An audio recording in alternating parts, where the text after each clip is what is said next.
him. I want to watch the news. Are you making headway at least? This is the news.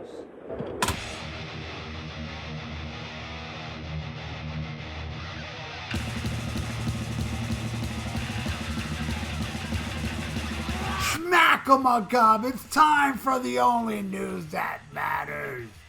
And Ace Frehley said he doesn't hate Paul Stanley of Kiss and Gene Simmons and wouldn't rule out a collab in the future, but noted how his famous bandmates changed their tunes about having him and Peter Criss at the final Kiss show right before it happened.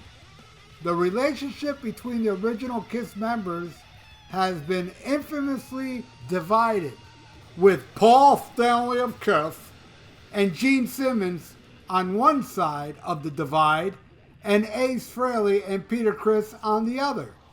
The differences between the two camps most recently resurfaced as Kiss worked its way through its end-of-the-road farewell tour, and things got so heated that the original star child, Paul Stanley of Kiss, publicly threatened to release all the dirt on his former bandmates at one point. And the band's final show at Madison Square Garden, did I read that right? Wait, things got so heated that the original star child publicly, no, that didn't happen. Paul Stanley of Kiss didn't threaten to release all the dirt. It was Ace Frehley. Anyway, the band's final show at Madison Square Garden in December of 2023 came and went, conspicuously without any former members, and Frehley's dirt was never released. They got this story backwards. Like, they said Paul Stanley was going to release dirt on Ace. It was the other way around. Anyway, tensions, by the way, I'm getting this on ultimateguitar.com. Anyway, tensions seem to have erased in the following years while Paul Stanley of Kiss and Simmons switched from throwing darts to praising their longtime comrades. For his part, Ace Frehley recently told Guitar World that he doesn't hate those two. The subject arose during a discussion of the upcoming Kiss Cruise Landlocked in Vegas event, which is set to include the former Kiss guitarist Bruce Kulick, regarding the lack of its own involvement, Frehley said. They asked me and I declined. There's no way I'm going to be involved in that, you know? The biggest mistake is that they should have done that at Madison Square Garden, not in Las Vegas in a 5,000-seater or whatever it is. Explaining why he opted out of the event despite having participated in Kiss cruises of years past, the guitarist referred to that final show, saying, "There are many reasons, you know, Paul Stanley of Kiss, toward the end of the..." I'm getting sick of me saying that. Yeah, I think I'm overdoing it on this episode, saying that, you know. I'm going to stop. For now on, if his name comes up again, I'm going to call him Star Child, all right? Anyway, there are multiple reasons, Ace Frehley says.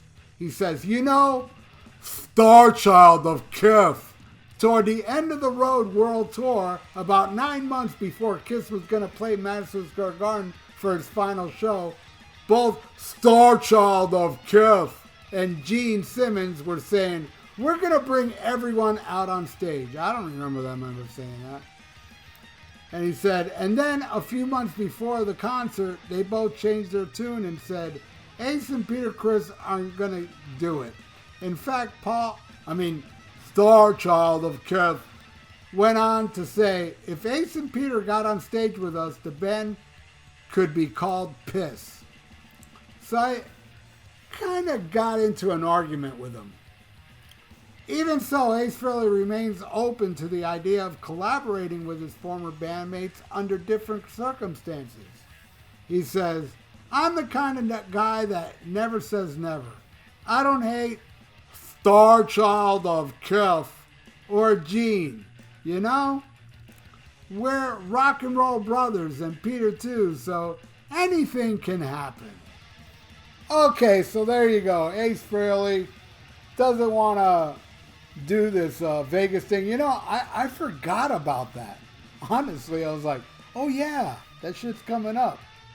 I wonder how that's going to do. I hear no buzz about it. I mean, I actually forgot about it. So, you know, most KISS things are talked about, you know. I mean, in the areas I investigate, you know, they talk about stuff. And kind of like this Vegas thing, it's like no one cares. I'm telling you, man, when is it? 2017. Those avatars are coming out. I think nobody's going to care. People are going to care even less. You know?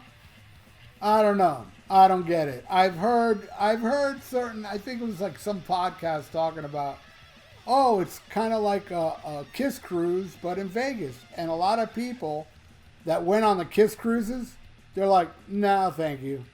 Because they'd rather be on a ship, you know?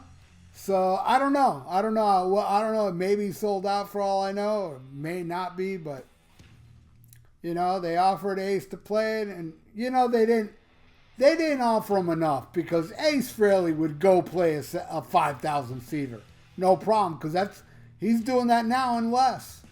You know, if they would have paid him well, you know, let's say I don't know 3-4 times more than he does when he plays a solo show. He would be there. Give me a break. They just didn't offer him anything. The same thing with the farewell tour thing. And I don't know. I mean, to me, it's the end of the road ended with a big thud. You know, instead of getting Bruce and Ace Frehley, Peter Criss to join in on the final tour, the final show, it would have, you know, it would have been some kind of nice mark of a. Two of my friends saw it. One of them loved it. The other one said it was terrible. And the guy that said it was terrible, he said the band was too perfect. I mean, you know, with the tapes and all, but it was too perfect. It didn't have that danger. And that's the thing, you know. I mean, I saw Scab Kiss. I saw him maybe 2-3 times, all times for free, because I would not pay to see that. But hey, it was a night out, whatever. But when End of the Road, that shit, I could have gone twice. I got offered twice free tickets for that shit. And I was like, enough. After Monster Tour was the worst time I ever saw Kiss. I said, I'm done. I don't want to see Kiss no more. Not even for free. Anyway, so yeah, they didn't need me. You know, I'm a diehard. Diehards don't matter in the KISS army.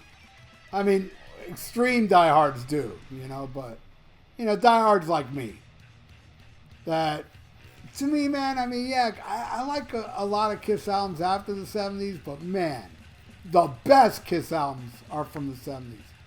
People can cry all they want about, it's Gene and Paul's band. They started together in Wicked Lester and started this band. It was those two that started the band. Blah, blah, blah. Ace Frehley's a loser. He's a drunk. Peter Criss is a cokehead. And his drumming went downhill. Blah, blah, blah. Yeah, well, they never made an album as good as the 70s stuff. In my opinion. Kiss Alive craps all over everything they did after the original lineup. In my opinion, you know, they needed Ace and Peter. And look at the 2 times they became huge. In the 70s and the 96 reunion. Those are the 2 times Kiss was at their peak. Why? Because they brought back Ace and Peter to Starchild of Kiss and Gene's band. Yeah, it's their band.